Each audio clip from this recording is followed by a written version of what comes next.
Hello and welcome to PGurus channel. Viewers, you're not going to see me. It's a poor man's video recording system, and it is more important for me to showcase our guests for today's hangout.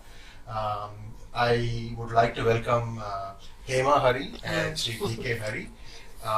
Those of you who have watched the video of the Ram Setu bridge, it was their work.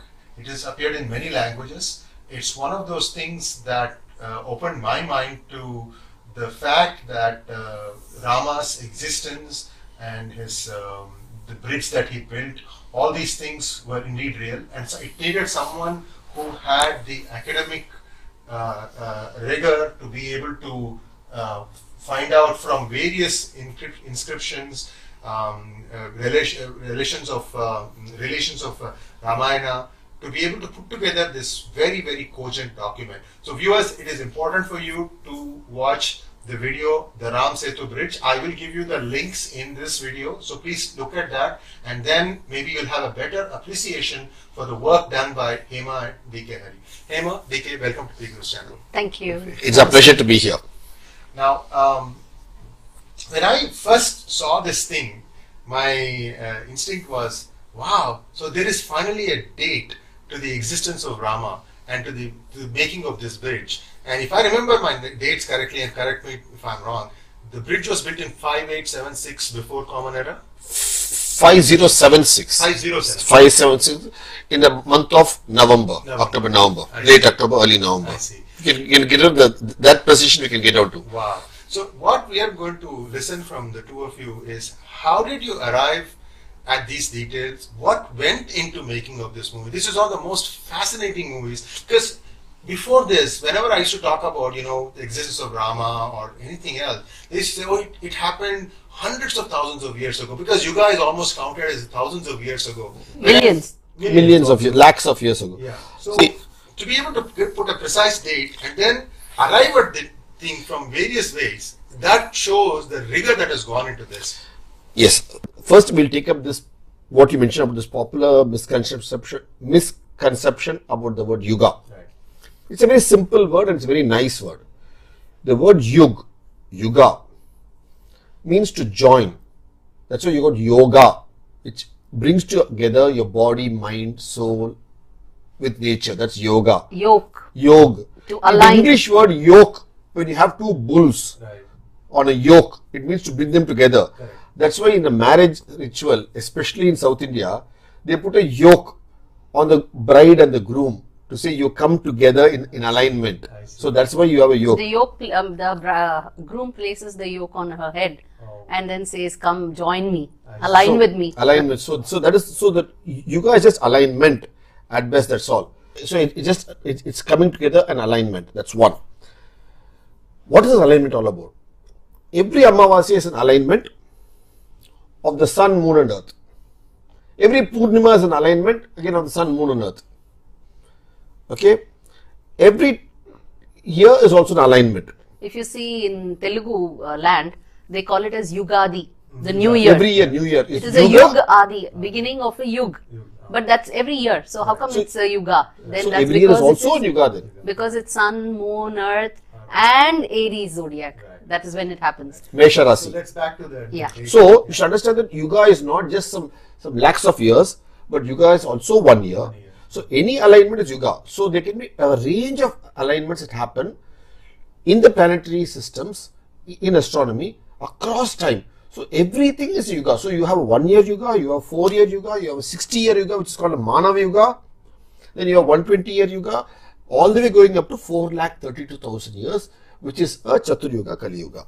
So all these are Yugas, and in all these Yugas you have this sub-classification of Krita Yuga, Treta Yuga, Dwapara Yuga and Kali Yuga. So when you understand this perspective, you are able to open your mind better to recognize that Rama need not have been born some 17 lakh years ago, but it could be as per the planetary configuration that we can then focus on. So to remove this glass ceiling, this lid, to understand the concept of Yuga, to understand this. So this is based on Ayana Yuga.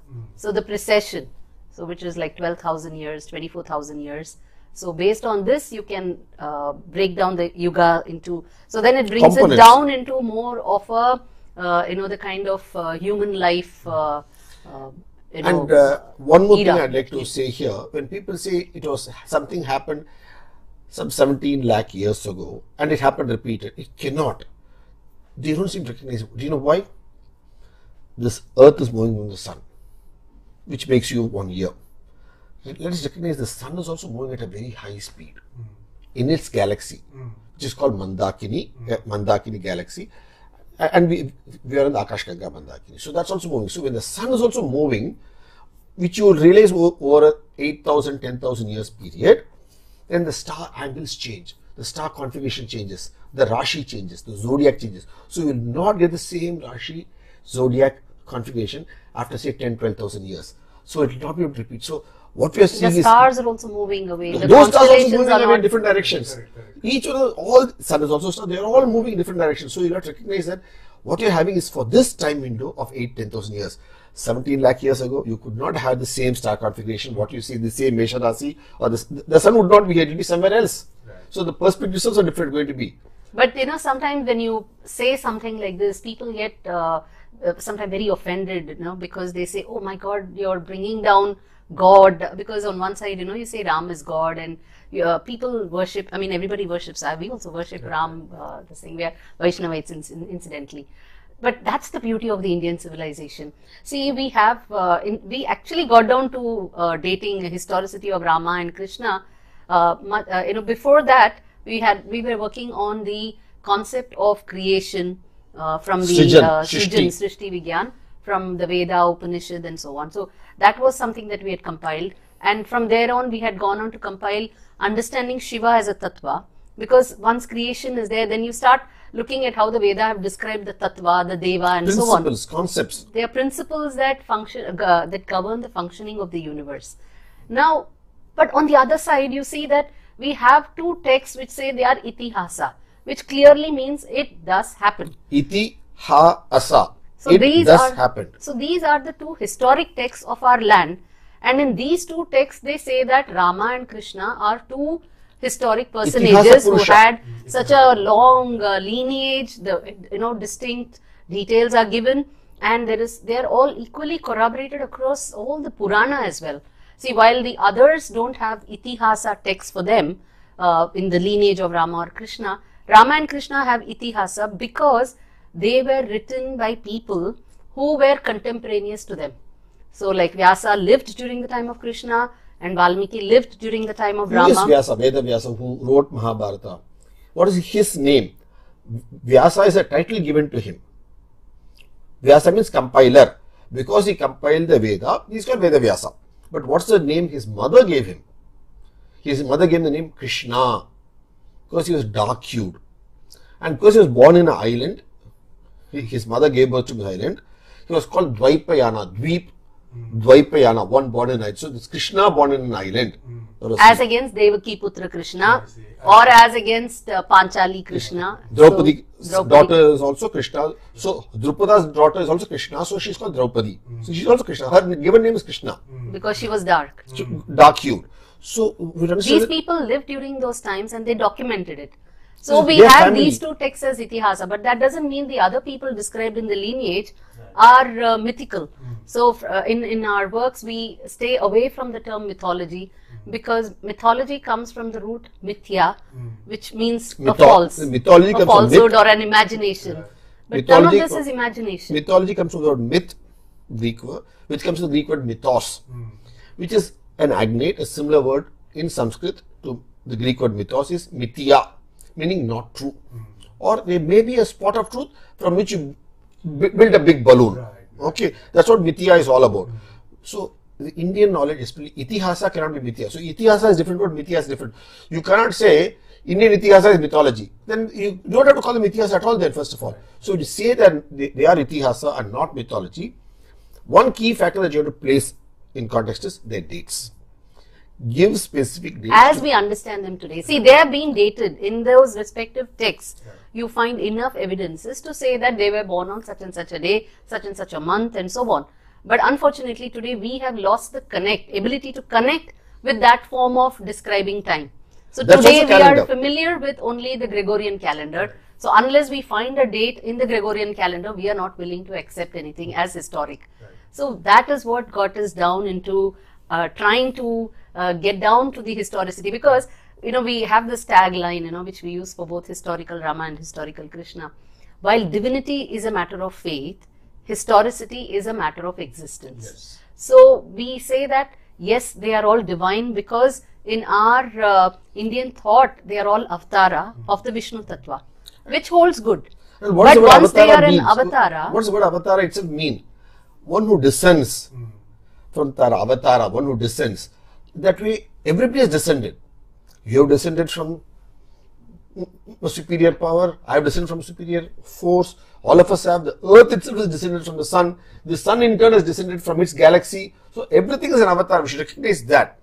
These two, Rama and Krishna, are also avatara Purusha. So they get the special pedestal. All of us are avatara. but they are avatara who are more endowed with the actual qualities of that divine tattva, and so they hold good as avatara.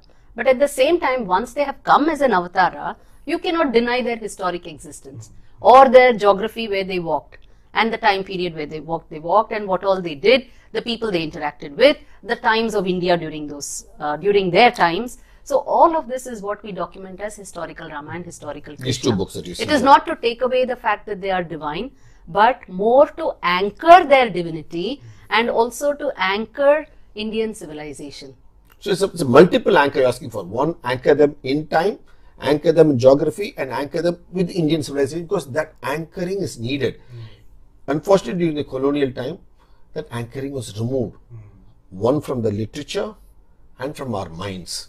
Once you bring that anchoring back, because for a ship, an anchoring is very important. Like that, for our thought process, for a civilization, we need such anchors. Everybody needs anchors, be it any level. The degree you get in a college, when you finish your college, is an anchoring. You're staying in a place and so like that. That is what. So what we've done is, we have brought about this anchoring in all these works through our effort of Bharath Gyan, so that the Indian civilization can be understood from its perspective, from Indian narrative. One striking thing I found from looking at all your works is that you have simplified a lot of things in easy to understand verses, and you've also contextualized it to the modern day things. Now, it's my hope and wish that we have more hangouts like this, wherein we can pick up one particular topic and give it the treatment it deserves, 20-30 minutes, so on. And I really value the time you have given, because this is a very busy schedule that we all have, and the fact that you could take time to meet with us. I have one final question before we wrap up this thing. Now, you say that you dated this in two different ways, right? There was a software that you used, and also you looked at the level of the sea rising. Yes. And the two kind of Match. Now, how did it occur to you that in order for you to present what I call it the QED, right? QED is quite easily done. That's what I was taught in maths class. So how did you come with, I need to be able to prove this thing? I mean, the sea level part is easy to kind of say, but you have to have a corresponding validation from a different way. How did it come? See, fundamentally, if there is something which is true, then any which way you look at it, it should hold good. Yes. And things should converge. Whatever path you take, it should converge and take you to the same fact. Okay. And fundamentally, if you look at it, what we are trying to do in Bharath Gyan is trying to collate all such information that you find. There are people have been trying to look at the historicity of Rama and Krishna, and they have been trying to use this astronomy as a basis to arrive at their dates. This has been going on for the last 200 years, ever since all the attacks on our minds about their historicity started. There have been a lot of many people have done this. It's not only just because software is developed, you can do it. These have been tried and done manually before the advent of software. Correct. There are people like Swami Kadnu Pillai down south who has done a wonderful job of it. Incidentally, Swami Kadnu Pillai was a Christian by birth, and he's done a wonderful job of this over 100 years back. His ephemerides are famous. And similarly, You have P.V. Vartak doing this in Maharashtra, and many people across the land, and then Raghavan trying this in Madras University, Professor Raghavan. So a lot of people have tried this across the land. So these we call them as generations, you know. Yes. So Swami Konnuppillai is one generation. Then you've Professor had all P.V. Vartak and so on. They are another generation. Dr. Raghavan, Dr. Professor Raghavan. Then you have the other generation of people like Pushkar Bhatnagar, who has actually done it for our times I see. using software. You have Because by similarly Pushkar Narhari Bhatnagar- Achar, who has done it for Krishna. Krishna, I see. and many others who are doing He was it in from Memphis the, University. Okay. Narayach. So these are this generation. So we are trying to go as a next generation Right. to use this as well as other perspectives to And bring arrive them all at this. together and then say of all this which is the right one. So that what we're doing is we're using all of them. They're all noble people who have done noble work, and it's a continuous. It's like a relay race. Right. We have to, so each of us have to take the same baton, Right. continue for. It's not that okay, they have done this, that this is wrong, this is wrong, this is right. No, we have journeyed the path along with our illustrious predecessors and brought it to the stage to give it to this era, this generation, in the way they can understand and take it forward. You know, this is a fascinating 20-minute conversation I had with both of you, and I welcome you back to PGurus channel. Certainly. And Our pleasure. we will have more such enlightening Definitely. conversations. And you know, there is such a wealth that is there in our Sanatana Dharma and also in the whole Bharatavarsha that, you know, it's almost like we forgot to realize that we are having jewels in our own home and we are out seeking this elsewhere. Very true. Thank you very much for your gift of time, and I hope to be back with more such enlightening conversations. We hope to be back too. Thank you. It'll be a pleasure.